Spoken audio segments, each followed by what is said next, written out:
It's another Q&A edition of Optimal Health Daily, episode 1948, and I'm Dr. Neil Malik. Hey there, happy Friday, and welcome to another Q&A edition of Optimal Health Daily, where I answer your health questions related to fitness, diet and nutrition, and lots more. You send in the questions, and I answer them for you. Now, if you want to send in an audio question, the short link is oldpodcast.com/ask, or you can call and leave a message at 61 I love OHD. You want to hear today's question, so let's get right to it as we optimize your life. Hi, Dr. Neil. My name's Teresa. I have hypothyroidism. I was wondering what your thoughts are on the top 3 foods that I can eat or should eat to improve my thyroid, as well as the top 3 that I should avoid. Just looking for more natural ways to help my condition. Thank you. Thank you for your question, Teresa.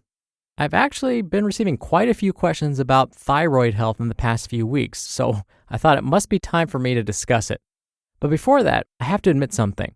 I've recently come to appreciate the Home and Garden television channel. Well, it's more commonly referred to as HGTV.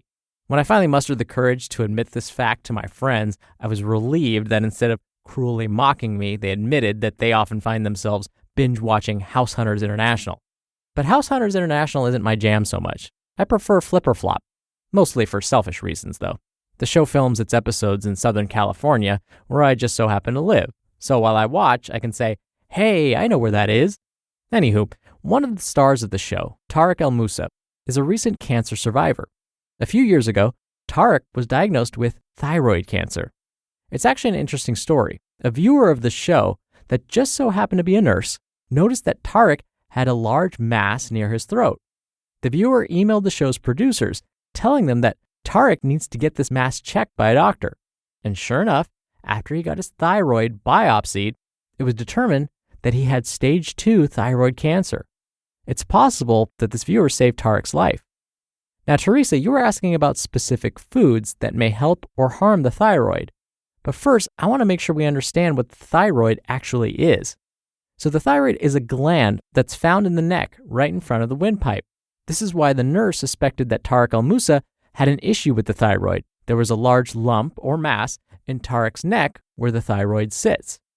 When the thyroid doesn't function properly, it can lead to problems with metabolism, or basically how many calories you burn each day. So for someone with hypothyroidism, meaning the gland isn't as active as it should be, it doesn't make enough thyroid hormones. These thyroid hormones help with metabolism. So if we don't make enough of these hormones, metabolism slows down. As a result, a person may begin to feel tired and they may start to gain weight. But the opposite can be true as well. Someone can have hyperthyroidism. This means the thyroid gland is hyperactive and produces too many hormones. In this case, the person may feel energetic all the time. They may have difficulty sleeping and may have trouble gaining or even maintaining their body weight. Teresa, because you asked about hypothyroidism specifically, I'll focus on that. And it turns out that there are certain foods to eat and those that you may want to be a little bit more careful with in order to help the thyroid function at its best. I'll start by discussing nutrients specifically though, and then we'll mention foods that are high in those nutrients. So here are some nutrients you may want to consider increasing in your diet. The first one, iodine. Iodine is so important for the thyroid because it is desperately needed to make thyroid hormones.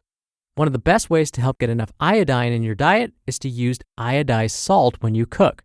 Seafood is also a decent source of iodine, but I should mention that too much iodine can also be an issue, so no need to go overboard here. Next up, iron.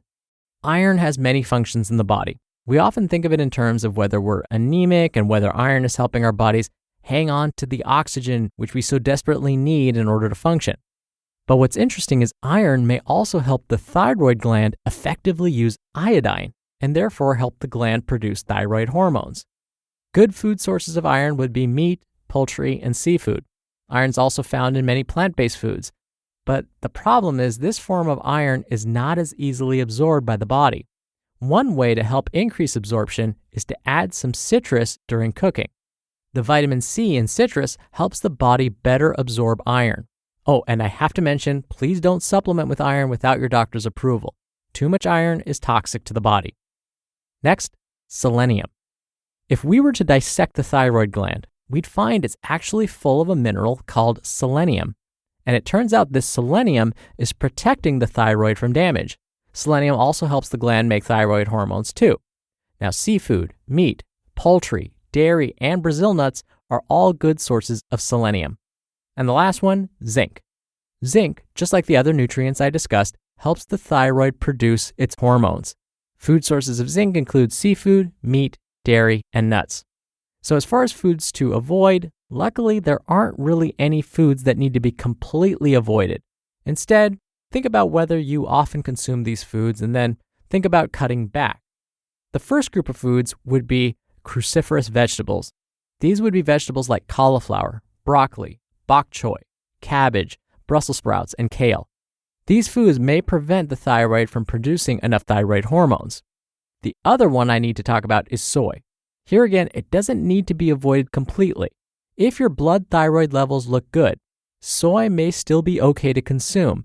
Just don't consume it within 2 hours of taking thyroid medication. So, when it comes to foods you may want to consider adding to the diet, you may have noticed a common theme: seafood, meat, and poultry. If you are a vegetarian or vegan, be sure you're consuming enough leafy greens and nuts, as these are decent sources of the same nutrients. When it comes to those foods that you want to be a bit more careful with, these would include cruciferous vegetables and soy. Thank you again for the question, Teresa. You'll be entered into a very small raffle every month to win a book. And if you want to be in the raffle, send me a question. Just come by oldpodcast.com/ask. Right on that page, you can record straight from your computer's microphone. It's really easy, and you can even play back your message and do retakes before sending it in. Or you can do it the old-fashioned way and call in. The number is 61 I love OHD. Both methods are in this episode's description, which you can find at oldpodcast.com. All right, and that's another week of Optimal Health Daily. Thank you so much for listening every day. Thank you for listening all the way through. Thank you for sharing the show with someone. Have a wonderful Thanksgiving weekend for those of you in the U.S., and I'll see you back here on Monday where your optimal life awaits.